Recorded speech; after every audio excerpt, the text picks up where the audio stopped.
Why is it like this?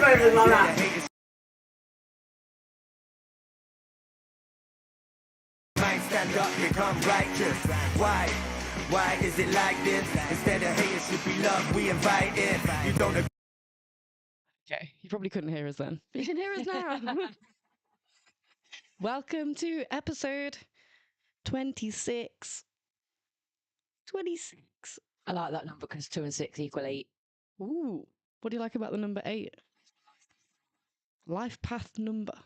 Enlighten me. What is a life path number and where do I get one? Do I need one? Is it like national insurance? Just, I think if you go, one of those websites, put in your date of birth, time of birth, they'll be able to give you your life path number. But then that describes what kind of, it's a bit like a birth sign. Ooh. So I think the number 8 is to do with you're going to change the world. You're constantly on a mission. My birthday is the 8th of July. Does that mean? Ooh, it's got nothing to do with my number. We're going to change. My number's like number 8. 666. Doomed and cursed since the very beginning of time. I should remember that. Oh, okay, yeah. I'm glad I'm partnered with you. Jesus Christ, take us to the moon, Lindsay. Let's go. Off we go. We've got a few things to talk about today. We've got a really fun show. You definitely want to be sticking around and watching this show. It's a show now. It's just a podcast. It's a talk show. It's a talk show. We're like, what was Sally Jesse Raphael? Is that her name? I'm just thinking. Loose women. Not as loose. Maybe more loose. Maybe just unhinged. Imagine us on Loose Women. That would be hilarious. Just imagine all these women looking at us like, so what do you do? We're like, we help people. Interesting. My boyfriend's sister was on Loose Women. There you go. Why is that doing that? As a guest. I don't know why is that doing that. I think that's just my internet thing. That's insane. Hey girls, I'm seeing in the chat. Hello. Hey Kat. I hope you're all good. We're this is the point that I forgot. Like and subscribe. If you're watching this, get in the like and subscribe. Help the algorithm because you're going to really enjoy this episode. We've got so much there's so much. It's jam-packed this episode. Really bigging it up. It's after last week's. Talk about Deathlands. We'll park that subject for now. Is that not just like it shows you like what you're like in a pub? Because it does me, like I want to talk about like the hard hitting things, and I realize like I'm sat talking to one person that's equally as weird as me. Like, yeah, I get it, man. I'll go deep with you.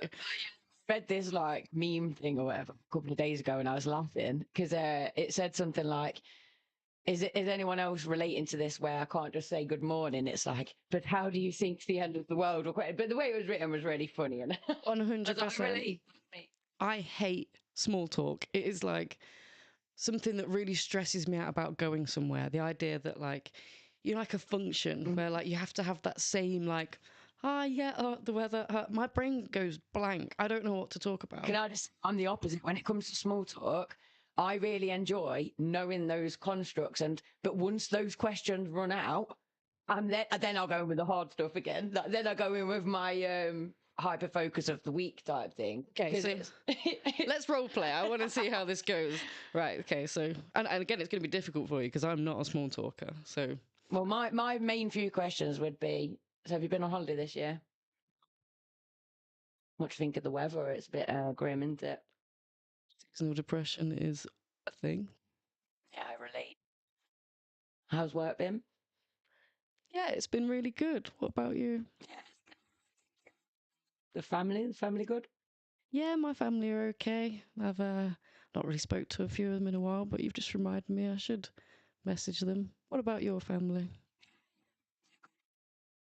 You have to think about dying.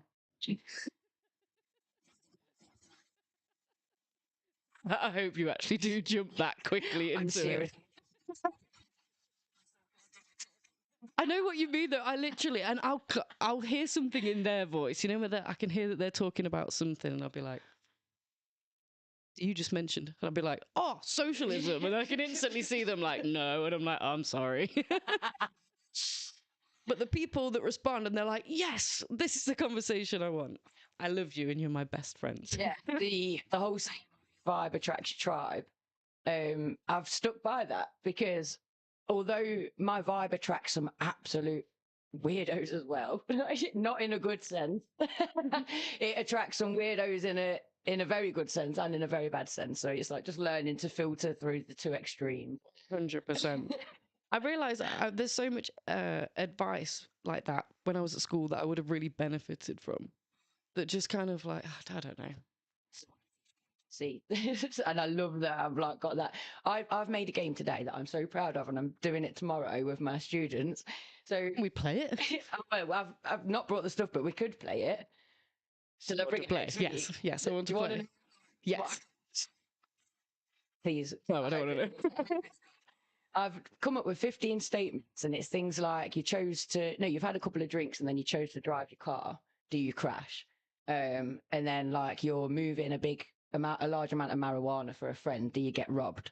So it's like scenarios like that, and they've just got to roll a dice. If they roll an odd number, it's yes. If they roll an even number, no. Love it. So they're going to kind of answer all the scenarios, yes or no, and work out, what's gone wrong or what's gone right in their life. Because there's things like you go for your dream job, do you get it? You go for your provisional theory, your theory test, do you pass? And once they've done it all, obviously they're going to be like, it's not fair though. It's trying to bring the maths into it. What are the odds of rolling yes? And then I'm going to talk about how they can increase their chances. How can they turn one of those no's into a yes to increase their chance of the outcome being a better outcome? I think that they're going to engage. And I think it will give us a chance to, because I just can't, I'm trying to get them to think about how in the next few years, just the wrong choice could change the whole direction and the path of their life. I've seen it happen now. 100%. Just desperate for it to like just stop now. So I was like, right, I'm so excited about playing this game with them. Because then we'll talk about like, the whole, you've had a few drinks and got into your car. Do you crash? How could you make that so that it was all no's? Don't get in the car in the first place. 100%. So it's like each of them, you can reduce the odds or heighten the odds, but it will teach them that it is a bit of a luck of the draw as well, that there is that roll of the dice effect with life. Yeah, definitely. So. With each question, it kind of highlights a new topic, doesn't it, that you can delve into. Like, okay, so say you did go to prison, how long are you getting for that? On average, you get between this and this. Right. What happens when you go in? You can do a whole... I'll use it in English, actually, as well. They can write their stories like that. And what happened? Yes or no? Roll the dice. Well, that's so fun. You know what? I feel like you should have a PSHE lesson with us. You should teach us. Ideas I'd got for the new year, because you've seen those life lessons that I'd been writing that I hyper focused on a couple of months ago, getting finished, and then now they're just in the archives. I wondered about going live on a Friday afternoon, like every 2 weeks or something, and doing Lindsay's life lessons type thing, just 15 minutes. Like, the sheets can be available on the shop to download for free, and then I'll go through one of the lessons like each. I love that. Yeah, so that's good. We'll see. Yeah, definitely. And I feel like that kind of leads into what we could be doing for Christmas, what you could get your hands on. Do we let the cat out of the bag, or do we save it for a little longer? It's up to you. It's up to you. This is your baby. Should we keep it? I think we keep it a secret. So yeah, we'll save that because we have got loads and loads of topics to talk about, haven't we, this evening? Consider that a tease. Watch this space next week. All 2 concurrent viewers.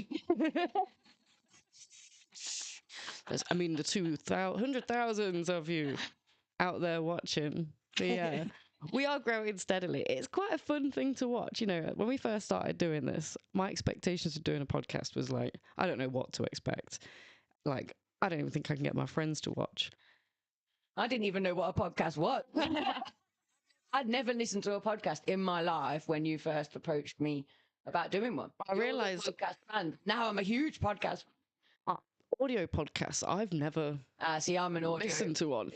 I don't understand that. So the whole like adding the video to it like became like an obvious thing to me. But the amount of people that've been like, why don't you just do the audio thing? If like you know, when I was struggling with the thing and I was like, I didn't really think about this. I jumped straight to the video version. But it is now. And if we hadn't done anything, if we hadn't have taken any jump, then nothing would have happened. So 100%. you can get stuck in a cycle of researching and trying to work out how to start when really just start, take that step. Definitely. But yeah, when you look back over them, you can definitely see a difference, like in our style, in what we cover, how we handle it. The confidence, I feel like, you know, we were just talking before we start. Normally, well, for ages we had these like nerves, these like it was like even when we were doing it not live, do you know what I mean? It was still this level of it was very strange. I was like, you'd struggle to get a full sentence out because your breathing pattern just isn't like strong enough. I just like I couldn't get like a full breath in and out. It was just awful. But now I'm just like, hey, look at you with my silly hat on. Like it's just kind of like I really enjoy it. To you downstairs. Well, we're both saying about seasonal affective disorder, and is that taking hold a little bit this week and moods being low? How are you feeling with seasonal affective disorder? Are you feeling it? If you are feeling, one of my students said the sweetest thing to earlier. He said, just remember it's just a phase. And I was like, oh my God, my heart. And I thought, you're right, you are right. The moods are passing, they're changing, aren't they? But yeah, so if you are struggling, know that you're not alone and it is just a phase. Yeah, definitely. There's a scientific reasoning for your low moods. There's no other way around it. You're not getting the sun that you need, the energy that you need. Yeah. But this talking, having a little chat, like it always picks I know me what up. you mean. Like, I spent most of the day just like, and then you arrive and I'm like, oh, I can talk forever now. Let's go. And I hope that like if you're watching this, you're feeling the same. It's getting you more excited about life, even if you've had imagine being in traffic in a day like this where it's just dark and wet. And that's the thing, isn't it? A lot of people now are going to work in the dark, coming home in the dark. I think that's what brings on that suffocating feeling of the day just closing in on you thing. A lot of these like offices and places of work, like the artificial lighting is insane. Like I don't know how people function going through darkness and that all day and then darkness again and then getting home to like a TV screen or it's so much or nothing at all. We should talk a little bit about work adjustments, and lighting is a really important one, but I don't want to say it now and have a little bit here and then like So yeah, right, we'll go through. There's three things basically that I wanted to look into that I think we'll have time for. The first one is I need to ask you a favor. Chuck them in the comments below. On throughout December, I'm going to be doing Vlogmas, the YouTube rite of passage where we do a vlog a day. And when I say we, don't worry, I'm not expecting you to be, but it should be popular. Well, I mean, I'll try and do some videos, send them over or whatever so that I can my festive face. I need festive ideas, you know, like cookie decorating or like Christmas tea. There's stuff I'm not going to have thought of. So what little vlogs can I do throughout December that you want to see? Let me know the ideas, whether it's baking, crafts, God knows what it is, anything. That's my mind was just... It's so exciting. So vlog. By Christmas, I'll be like, because apparently this is a killer. It's notable that any YouTuber that does this, like, it puts them through the ringer. Because one a day. But Casey Neistat, my ultimate king, my inspiration, he did one every day for 7 years or something like that. So, and like a high level production as well. So it's just kind of like, I want to feel that for a little bit. That's going to set me off to start my new year, I think. Yeah, even though New Year on a burnout. Well, let's go. Start as you mean to go on. I'm out. Then, what Lindsay just mentioned, we've got the work bit. But first, I've got some questions from you. And if you want to ask any questions for next show, email them to adifferentpodcastofficial@gmail.com. And you'll get an idea of what we'll be answering now to see if you want to upload yours for next time. So I'm excited. I've not done any question answering since I was Dear Jodie for the local newspaper. that's what I thought. You actually have some experience doing this. You were the dear Deirdre, the dear the Jodie. acronym. I love that. That's so fun. So I feel like you're ready to do this. This is your role. This is your own. That's used to have time to think about it, but This is the thing. Maybe it's a little more like no fun. maybe a little more full. I feel like there's two of us as well. We can bounce ideas off each other. But I mean, for a neurodivergent, neuroaffirming platform, I feel like we need to show that we can actually give you half decent advice. That's what we're here for. Worried, like half decent advice. Like, don't come to us when it goes wrong. So we've got 3 submissions this week. So, kind of excited. So the first one, this makes me laugh because I know so many of my friends that experience this. Due to my autism, I can never tell when a girl is into me, and I've missed several opportunities to date girls that I like due to missing these signs. How do I tell if a girl is into me? Now, obviously, with autism, that reading social cues is a little bit more difficult. And yeah, I've had many friends say this. You know, they're like, "Oh, the whole time I really liked her," and then like you don't find out till years later when they're in a relationship, and they're like, "Oh, I actually liked you," and it's like, yeah, that's usually the one, isn't it? That it's been cat and mouse in almost that whole time, and then one starts dating somebody, and the other one's left like, "Oh, you know, I like that," or the other one then, like you say, finds out, and he's like, "Why didn't you tell me? I've started dating this person now. Now I'm in a predicament." a bit of a predicament. Exactly. So how do you tell if somebody likes you then, or if they're into you? I mean, there's certain signs that you can kind of look at. I mean, like the average, you know, people say like if you're twirling your hair, if you look at someone's lips while they're talking to you. But is that the be all and end all? One I think actually is quite useful. That is from a body language expert, and that's if people mirror your movements. But that can just be that they feel comfortable around you, that they don't mean they love you. So these signs are really kind of, it can show that you've got a good connection. yeah, that's a good place to start. They don't necessarily mean that there is any romantic interest. But yeah, so say if like you reach out to get your drink and they reach out to get their drink and you sit back and they sit back, those are meant to be signs that somebody's into you. Most definitely. The touching as well, you know, the opportunity to kind of, you know, or kind of moving them by their, if they're touching, if they're reaching out and kind of making a point of contact, that might be a little sign. 100%. But I think it's more important to point out that these signs aren't universal. No. And especially if you're talking to another autistic lady or boy, whatever your situation is. And she or he might be shy. Exactly. She may be quite touchy-feely in her personality. She might be quite out there, or she might be, you know, she might have really good eye contact. And you're like, whoa, something I'm not quite used to. Her eyes are stunning when she looks at me like this. Yeah, that's I've experienced in terms of, because I can be over the top in terms of what other people see it as. I've accidentally, I've not done anything wrong, but I mean, like, people have taken it that I'm into them when I'm not, but I think that's just because I'm totally friendly. I'm exactly the same, and I've been cursed with this many times, being someone that grew up with dudes most of the time. I had my good girlfriends, but dudes were the people that I like generally enjoyed hanging out with. In terms of groups, I would definitely say girls. Yeah. As I've got older, it's a lot better, but yeah, I just grew up friends with guys, and as I've got older, and my mum always used to say, like, "Oh God, it's really strange how your ages mix at your ages." Yeah. But a few of them have bit me in the ass. At least like 3 of my best dude friends have at some point either stopped talking to me because they got into a relationship, or confessed their love to me while I'm in a relationship, and it's like, well, I can't really like realistically hang out with you anymore. That's not very fair on my relationship, or that person that you're potentially leading on.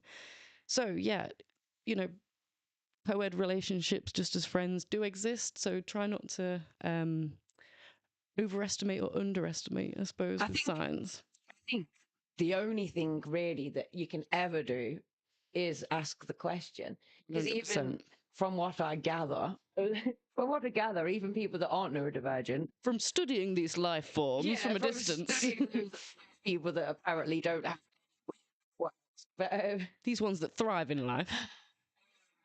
they still don't know for sure that somebody likes them. They still have to at some point take that plunge or ask the question, or It might seem like these neurotypicals are mind readers sometimes, but they aren't. They need to just as much clarification. And they get that through the confidence in being able to ask and be okay with whatever the answer is. Yeah, I think that's the thing, isn't it? Before asking the question, are you prepared for it going the opposite way? And what happens if they don't like you? Are you prepared to risk the friendship? Definitely. That's a good I think the main part of advice I could say is there a friend that knows both of you that could give you a little bit of advice on what they think? Because sometimes the outside party watching in, or that's a really good idea. Get that like safe friend, that mutual friend that you can be like, have you noticed anything? Or do you think maybe you could put in a good word? Yeah.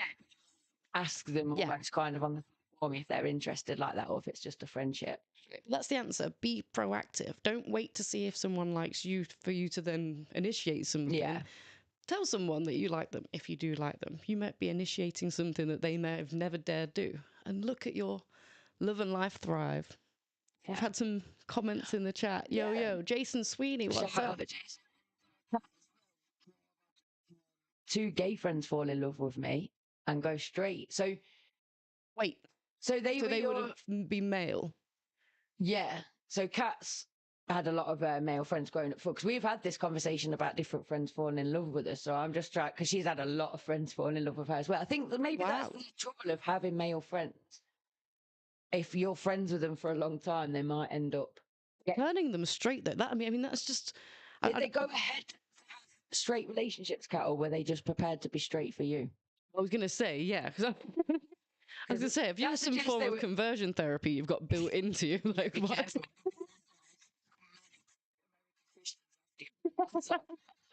It's in her blood. I mean, what I would think there is they must have been bisexual to begin with. Yeah. Oh, what? As in yes to what? Which one? As in, I'm assuming she's meaning that they went for relationships. Her and went, yeah. They went get straight for her.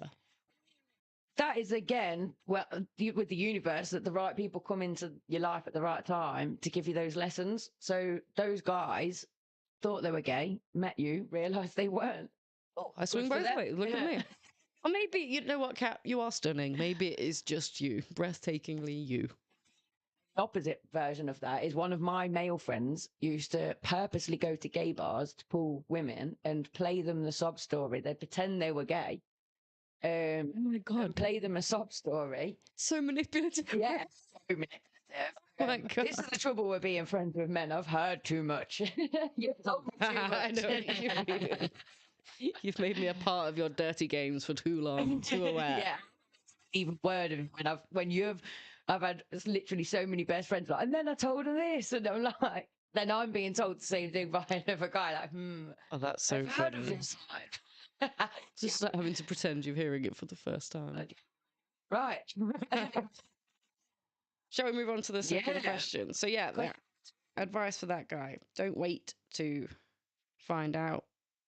Yeah, and try and involve a trusted friend to definitely give you a bit of their conclusion, their observation. So now we have one that says, again, we keep these very anonymous. We don't want to embarrass anyone.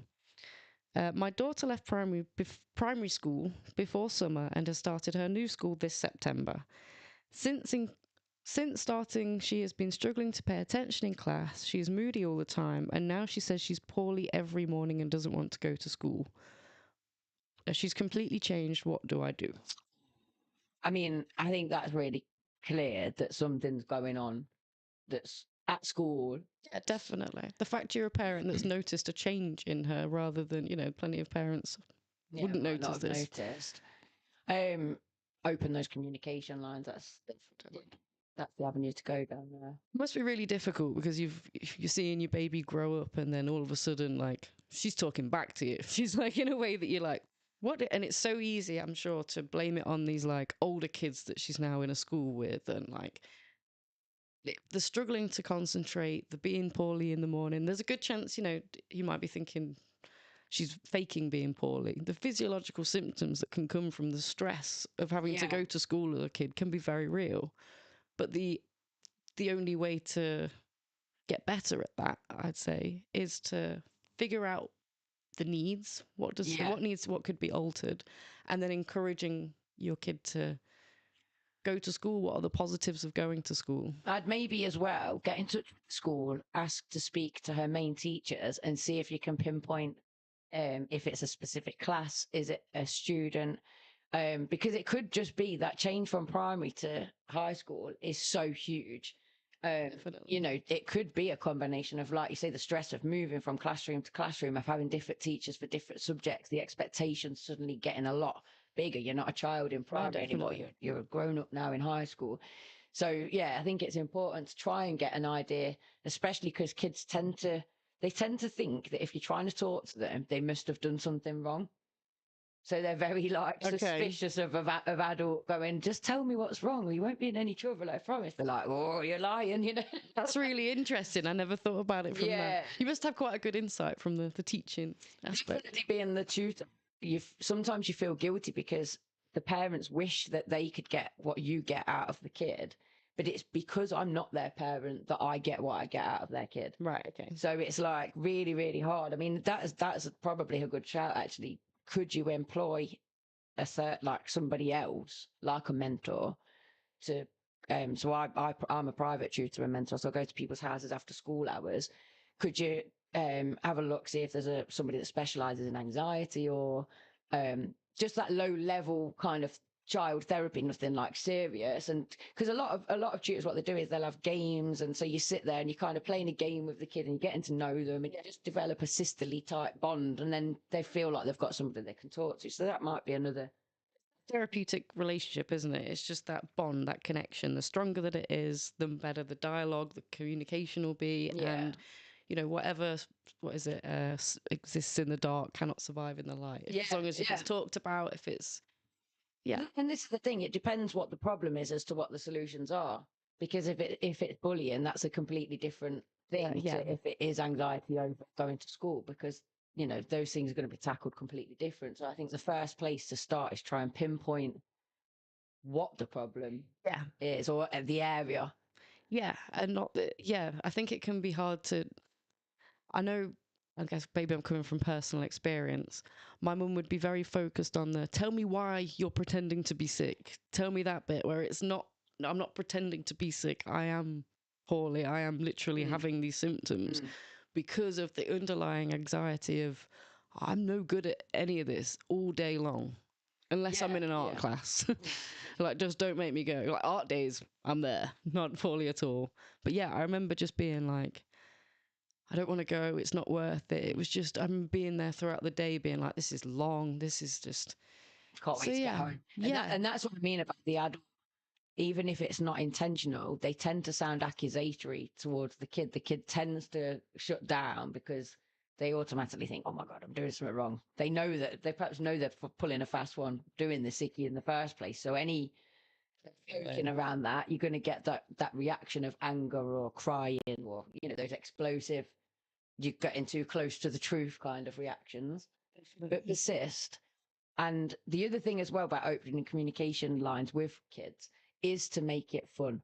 Laughter, joking, you've got to relax the whole vibe before you will get the best out of them, type thing, you know. There's no need to have some like interrogation situation. It's got to be something dinner or every evening as you go into bed, so it just becomes like a kind of routine thing, and it becomes normal rather than now going to have a talk. I can never remember what I want to say if we have a talk, and it's only like after I remember it all. So it's all like I know and I bet that puts a lot of adults off, you know, or parents necessarily, like approaching a situation. Should I you know, how do I, it's gonna be so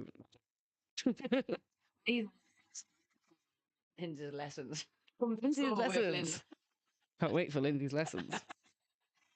Okay, so my final one, and this is really common. You're gonna laugh at how common this is. Not laugh, just laugh at them. I will. Laughing at the circumstance, not necessarily one person's heartbreak. And it's not heartbreak. It's very interesting. I've laid this up terribly. Record scratch. Go back in time. My son has recently been diagnosed with ADHD. Shout out. And through learning about his symptoms, I've started to realise I check quite a few of these boxes myself. That makes sense. Am I ADHD too? Or are these symptoms just what everyone experiences? To know. If we knew that. Seeing everybody feels like that. And so maybe we do all feel like that. But no, ADHD is hereditary. So the chances of you finding out that you're ADHD once your child is getting diagnosed is so high. It's really common, like you said earlier. And I would also say, just remember, was it a female and the son? I have no idea. It didn't actually say. It said, oh, okay. So we weren't sure if it was mum or dad. No idea. Yeah. But it's just remembering that adult ADHD looks different to child presentation, and also that males and females can present differently. So start doing your research. You've done the right thing by coming to this community, because the more you can kind of, I remember at first when I was first going through the whole, am I ADHD? And crying when I was reading things, because I was like, oh my God, I thought all these years it was just me. And now, it was quite traumatizing actually. So do prepare for the journey to have its ups and downs. Yeah, definitely. You'll have your own reaction to it. Yeah. But now I feel much more, balanced about the whole thing. Yeah, it's kind of like there was a missing jigsaw piece your whole life, and someone just places it in there for you, and you're like, huh. You just kind of move the puzzle around a bit, and you're like, oh, hold on a second. That's me. It's not just me. I've spent so long being like, oh my God, I'm on my own. I'm so annoying. I'm so weird. I'm so different. And then it's quite mind-blowing. That's what I mean. And I know it's like, when I hear people like, oh, everyone's talking about their ADHD now. And I'm like, good. Yeah. Good. Talk about it. Yeah, shout about it. I want to hear the craziest symptoms that you've got. What really hinders your day? There's so many of them, but the main thing is we don't want it to be a hindrance anymore. I genuinely believe that ADHD could be so much less problematic if society and schooling and work wasn't set up the way that it is. 100%. So that's why I'm prepared to keep talking about it, because it's like, well, let's change society then. Like, make changes. Yeah. And you know what? Change is going to happen. I feel like that rolls nicely into the next segment. The changes that we can make in the workability, employability areas of. Yeah. I mean, it's a hard one, because I really didn't do well in traditional employment and found myself self-employed. So sometimes people ask me for advice, and I'm like, if you were looking at what I did, I ran a mile. I got out of there. So it's, hard. I think you can look at it that way, but I think you crafted your own destiny. You crafted your own work life to fit around your needs. But the thing is, like, when we were talking about this a couple of weeks ago, like you pointed out, not everyone can do it. And say if you've got young kids and you're working to pay bills, you've not got that luxury of risking innovative, a new project, a new business. You need consistency, and I totally get it. So that's why I've been genuinely thinking about it, and to try and be as helpful as possible. Changes can we make? Yeah, and I think you mentioned lighting earlier. I think that's something to be really aware of, because I was teaching today with the lights off, and it was quite dull in there. But somebody walked in and turned the light on, and me included, all of us went. And it actually makes the world of difference to my students, all of us being able to just turn the light off and be in this kind of dusky. So that's really worthwhile being aware of, because you could just have a darker area of the office. Is it possible to dull the lights in some areas? You might find other sensory people enjoy that too. It's not. Blue light filtration, how hard is that to be applying it to, as like you have to for a workplace? Do you know what I mean? You shouldn't be allowed to let people work on your computers for a certain amount of time without this blue light filter. Even like you said, the big fluorescent lights and things like that is very harsh. Yeah. Can there be a quarter area of the office where it is duller light? I don't know. It depends what your office is set up like, I suppose. Yeah, I mean, it's looking at the circumstance and then creating the environment that you need. So like, in a photography studio, there will be a dark room because you know that you need a dark room to be able so to you develop could just pictures. have a dark place to wind down a little bit. Just because we need to have this process of developing pictures, obviously of an old manual way, it doesn't mean it like stops the whole shop. Like we just accommodate for it. So why can't it be exactly the same like that for humans? The other thing that I realised would be really helpful was because I was doing something last night that I'd done quite recently. It was a process. And I'd done it quite recently, twice, the same process. And as I'm going through it, so I was really applauding myself, like, that's why you did it recently, because it was designed to help you and it was all meant to be. And I'm going through it and I can't remember that as I'm going through it, I'm like, and what stage is this? I don't remember this from last time. How do I do this then? I don't remember this from last time. And it's that never remembering those processes. So say if you're in an office environment or whatever it is, and there's processes, having a file of all of those processes step by step written down and laminated 100% would be so helpful. I mean, you almost get like a handbook when you start, don't you? That outlines certain things about the office and like things you're expected. But it never like there's a different one you need like a few weeks in. Like, all right, I've got the basics. I know where I sign in. I know where this gets sent to. I know that. Now, when I use this photocopier, you know, what button am I pressing first? Then, you know, am I using a key card? Am I doing it this? Or even like, say if you've got a certain bit of, what's it called, like digital tech that you have to use and you have to upload information into it. And there's a process to follow, remembering what order it's got to be done in. And it could be really like... finding the pathway that it's being saved into like anything like that, where there's a process of first you do this, then that. Those things just don't log in my mind. Every single time I come to it, it's like I'm doing it all over again.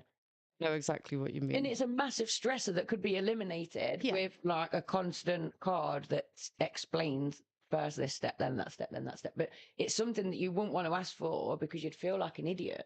I end up making it for myself. When stuff like that happens, I'll get a bit of paper. I remember when I was helping my mum out with this place that she works at, just sells fishing equipment online. And the whole like the process of packing it, and then the process of getting the order from Amazon, and then the process of putting it through the Royal Mail stamping thing to get it picked up. Each bit was a different process. And if you moved from one job to the next and then to the next and did it in batches, you'd forget in just that time what that process was for the bit before. And I remember like for each bit having a little workstation where I'd be like, right, do this first. I first add it to that, make sure the quantity's there, check the weight of it to know where I'm sending. And all these little things that just, if I didn't have that checkpoint every so often just to re-jog my memory, or sometimes use every single time, this would not work. I would be sending packages everywhere. Well, this is the thing. It's like, it's part of the ADHD tax in a way where it's like, oh, we shouldn't be adding to your workload to then be like, right, now you've got to create these resources for yourself. And because the cool thing is with an office is those processes, they're the standardized things. So once it's been written once, it doesn't need writing again. So it's like, make it part of standard policy that's displayed next to there. It's just a standard thing. You're going to benefit, like, I think it's 1 in 7 people are neurodivergent. So whether it's dyslexic, dyspraxic, ADHD, autistic. So if you've got an office of 50 people and it's 1 in 7, 7 goes into that.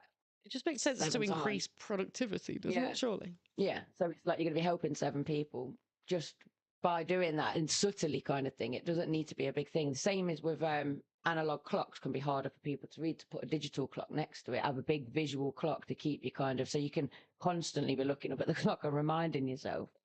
Some alarms as well, if you need to have something done by a certain time, set yourself an alarm and then a second alarm just to make sure that if you need to ignore that first alarm, that backup's there. I think my biggest thing to say for ADHD would be to know, because firstly, you've got to know your needs, or the manager has got to have something to suggest, because it's got to be a bit of a trial and error process, because nothing's going to work for everyone.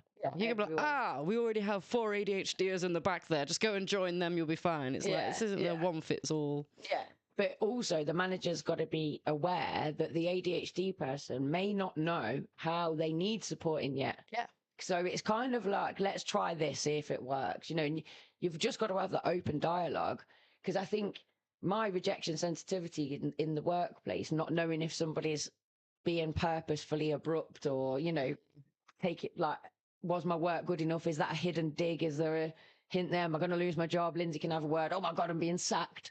You know, it's like, Yeah, it's a lot. yeah, that's real. So it's kind of being aware that your ADHD are maybe very anxious underneath it all. So give them reassurance, have a very open dialogue that's not stressful.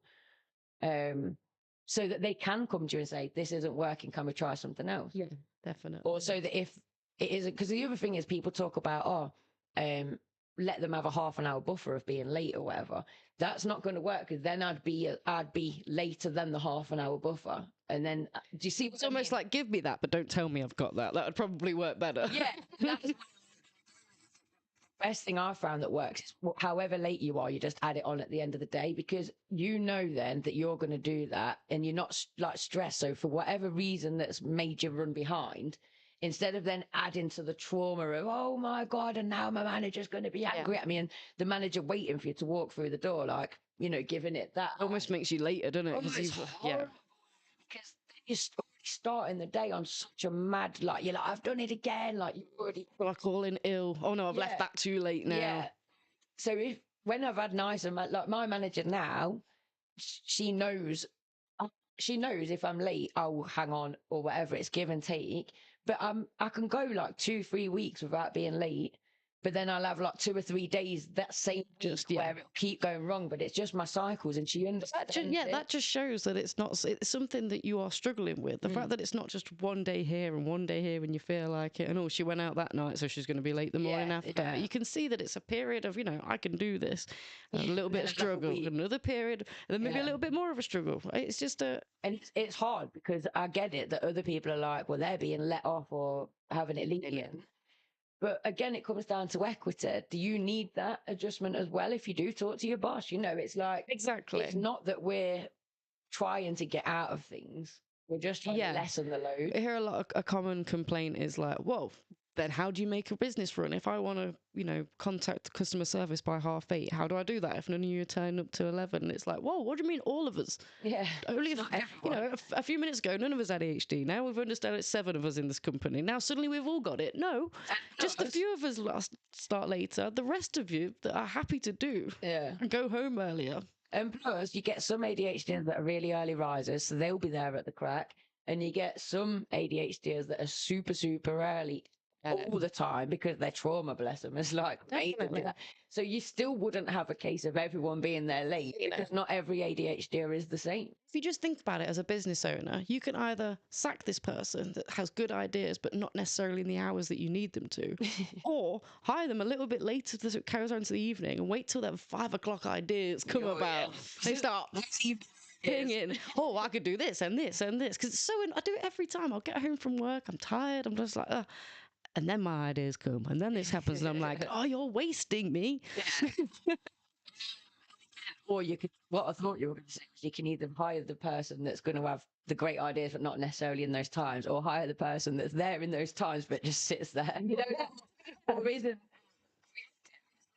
pick your battles. You're not going to get the full package of anybody. You've seen those social studies of offices where it calculates how often people walk around the office for, how many people stand at making coffee, how often do they go to the toilet. It's so interesting. It's just like, don't tell me just because I'm neurodivergent I'm the one slacking. Yeah, everybody slacks. Jesus is look busy sort of thing. It's a thing. But yeah, I think the other we've got some chat. Yeah, let's go to the chat for a few suggestions. Louise says, I need to make cue cards. I write things down on bits of paper and then lose the paper. That was what I was going to say. The process I was doing isn't something I do regularly enough. I'd write that down in a diary, and perhaps I'd have changed diaries the next time I come to do that process. And it is, you're just like, I'm trying to help myself, and it doesn't work. I've got I get so much stuff from university that I know is good information. I'm never going to get this for free again, so I cannot throw that piece of paper away.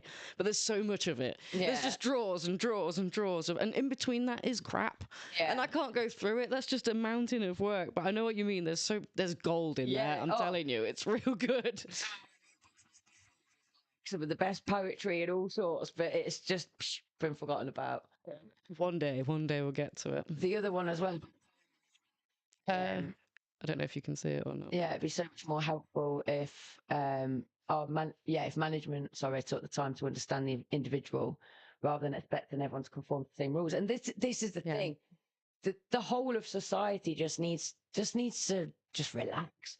You know, it's very outdated. I was listening to the radio and they were talking about education. There was some debate going on where they were talking about the lack of get up and go in young people today, and you know, they're too entitled. But then somebody was saying, we've said that every generation, right back to, you've got I think it was like Socrates was like moaning about the youth of today, you know. So it's don't write enough poetry. Yeah, it's every kind of older person looks at the younger generation and thinks they've got it easier. Yeah, or they're definitely. not, you know, they're not the same as us, and it's scary. If you statistically look at life, we have a higher inflation rate, a lower household income. Yeah, it is actually harder for us. It's not because we're spending all our money on avocado on toast. It's because of ADHD.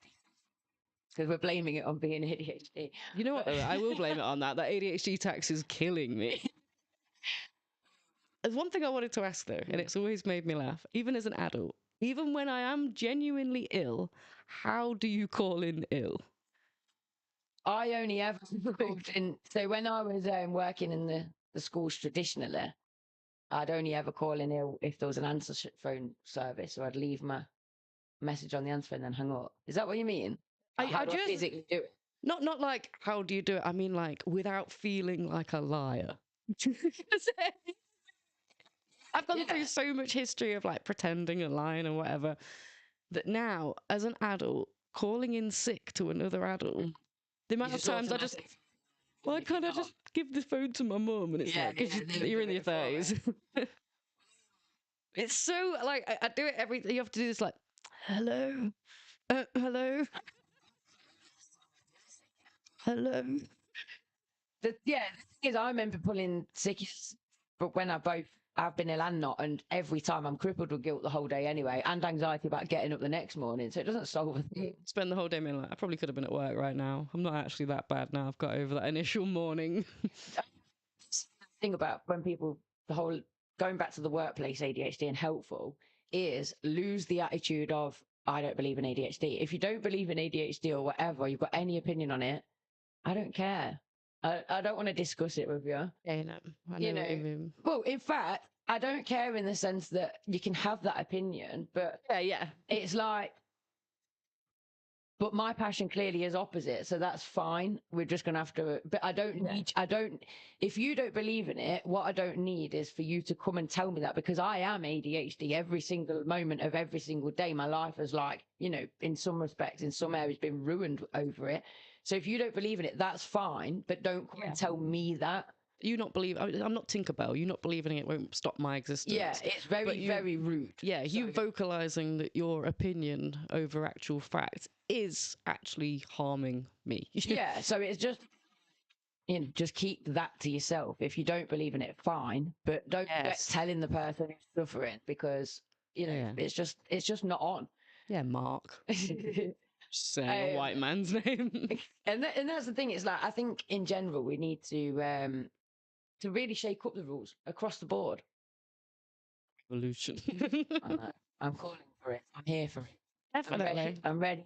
I'm life path number 8. I'm ready to change the world. Definitely. You also touched on another thing as well, which like kind of goes into the self-awareness of like understand your own needs, but also understand, you know, your own diagnosis. If you have ADHD and you realize you're going to work like, oh, this work this doesn't make me happy. Sometimes, the majority of the time, your job's not going to make you feel that happy. There's going to be days where, like, anyway, it depends what job you do. Maybe you're a firefighter, and at the end of every day, you're like, I am the SHIT. I don't know how far we're in. I can swear or not, but far enough. There's even if you've got a job in something that you've really wanted, you've worked really hard for, expecting every day to be that dopamine hit of like, yeah, look at me, businessman. Yeah, that's not going to be.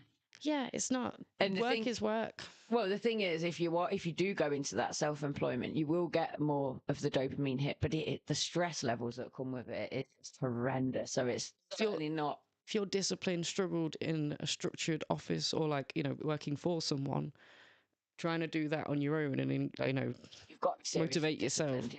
Yeah. definitely. But yeah, so the workplace tips, is there anything else that you can think of off the top of your head that would be, because for me, I think it is very much about being able to approach, because the other thing is a lot of people don't even tell their workplace. And that's the thing. I think it starts off with that initial applying for the job, doesn't it? When you, do you have any underlying conditions or whatever? No. Just out of fear, if I actually put this, does it put me at the bottom of the pile? I don't care what they say. Employment law, yeah. And that's the trouble. There's still a massive stigma, and this is why if we just rolled out some of these rules in the office anyway about like putting the process visually next to the photocopier, for example, lowering the lights so they weren't quite as bright, Tending to individual needs of the employee rather than collectively as a whole. Doing these things across the office, you would naturally support your team, because we do this in the classroom. Just because one kid's dyslexic, I won't make a thing of doing something particularly for them. I'll do it for the whole room, because they're not gonna. It's not gonna get in the other kid's way, but it might benefit the kid that hasn't dared tell me that they're struggling. Do you see what I mean? Definitely. So it's like, just do it for the mass. There's plenty of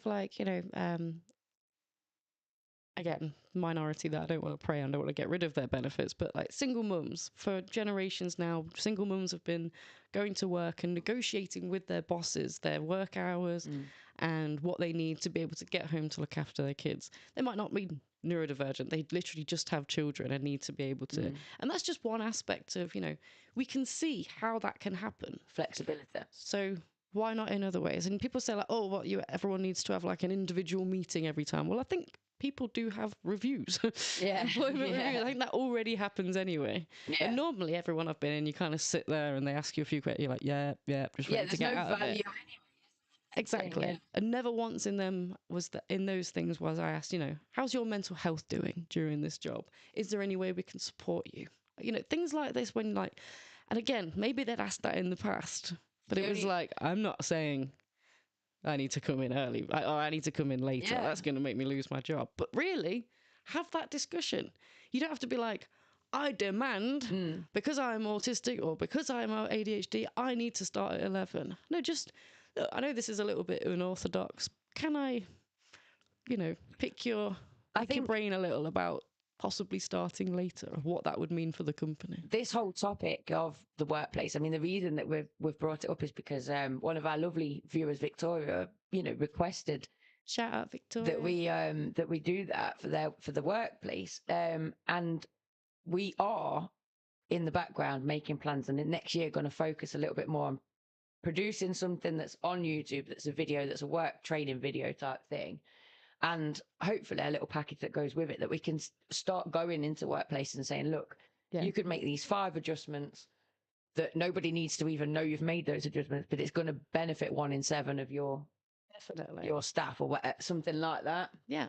So, keep the suggestions and the questions coming in, because it always gives us a bit of direction on where to take the platform next. Where can we be useful? Yeah, definitely. The going through your input is probably the best route, I'd imagine. So can you think of a time at school that not at school, sorry, during work? Oh yeah, I guess that would work for you. Can you think of a time when you just didn't feel supported by your employer, or your ADHD wasn't?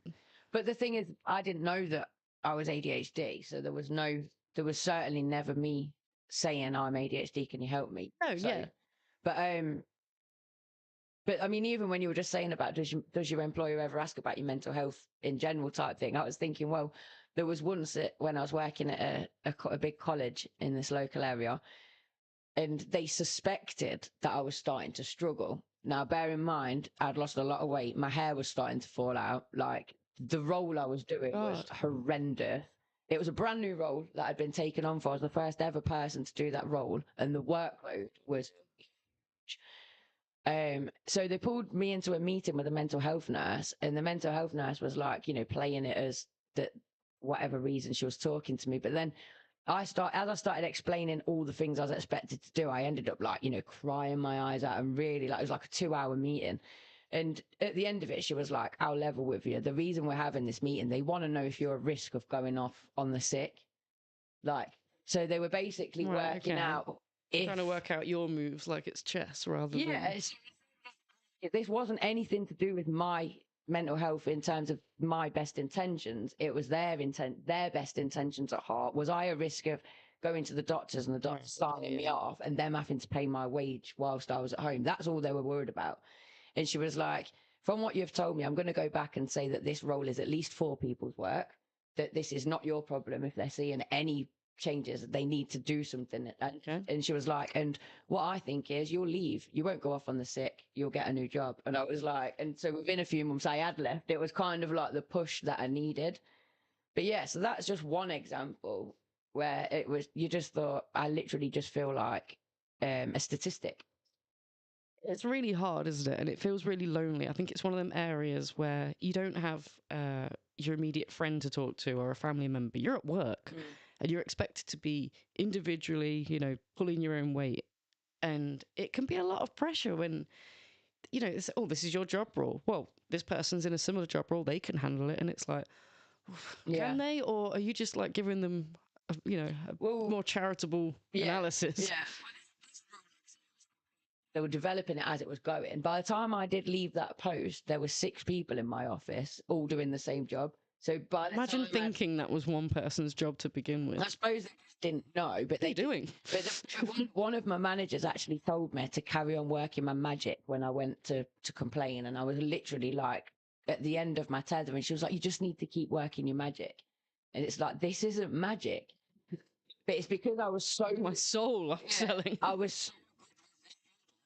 These disengaged students and getting them back in class and getting them to engage and attend. And to them, that's money every single time. But to them, it was magic. How was she getting these kids to do what we can't get them to do? But it's because I was just like them. I was the disengaged student, you know? So yeah, a lot of lessons learned. And it is hard looking back on it, because that person, if that was me now, I would have stood up for myself on so many opportunities. But I suppose I did feel trapped.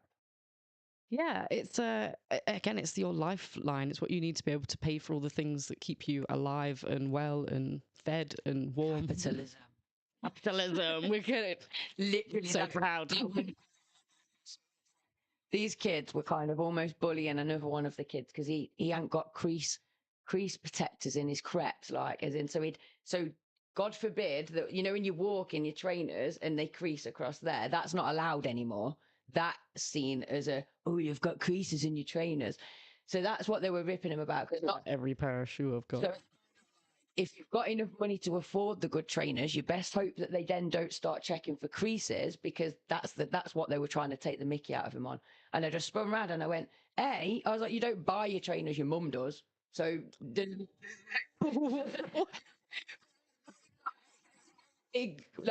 ego here. None of you are buying your own trainers. And then I was like, I was like, do you know what it is? I was like, capitalism, right? I was like, they've brought out crease protectors and said you're not allowed creases so that you keep buying trainers.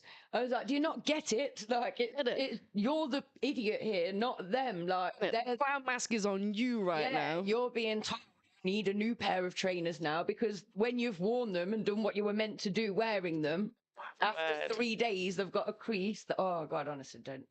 I mean, I was angry about this stuff anyway. Now I know there's a word for it. We got her on board. We're not going to do this week, but I just want to prove. One of us brought. I mean, I brought mine too. I'm just not showing it. No. Well, and it's total lie. Because I didn't want to add anything to my room that I didn't need, and I was like, I'm not buying a box just to fill with things in case I never look at it. And this calabash bowl, I absolutely love. I've been looking for something to use it for, and a very special person in Antigua made this for me. Oh, that's so cool. Yeah, I absolutely love it. So it's like, this is your compassion box for anyone that's not understand what we're talking about. Our compassion bowl. So you would set the challenge to make a compassion bowl, a self-compassion bowl filled with items that help you self-soothe. So, well, we're not going to do it today. We're running out of time. You know that we're nearly there now. We'll be 3 shows late by the time we actually do it, but it gives you all chance to to have a little think, and we will. Yeah. Go through them next week. You want to send pictures of yours so that we can look at them, or you want to send like a list, share what you've got in yours. Make a video if you want to, go as all out as you want. Send us your box if you want. But I've put an aromatherapy oil in here, and I said to Steph before we started, yeah, I'll have a whiff of this. This will make you feel good. And then I looked and I put the wrong one in, and I put oregano oil in instead. So we're pizza ready. We're not quite creative juices flowing, but we did good enough. I read that it's meant to calm and relax. Maybe I will keep it in there because that might be the more compassionate of my. That's the one we need. Do you know what? That does actually make a lot more sense. I like that. Yeah. So yeah, get yours sent in if you want to. Either DM us on Instagram or send to a different podcast official@gmail.com. And your problems, your queries, your questions. Get them to us. We could be answering your question next week. And in the meantime, this is Lindsay. This is Steph. We're a different human design. This is podcast. See you next week. Bye.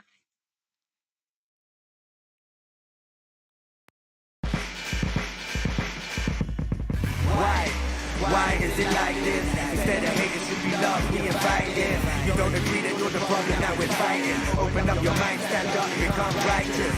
Why is it like this? Instead of hate, it should be love, we invite it. You don't agree, then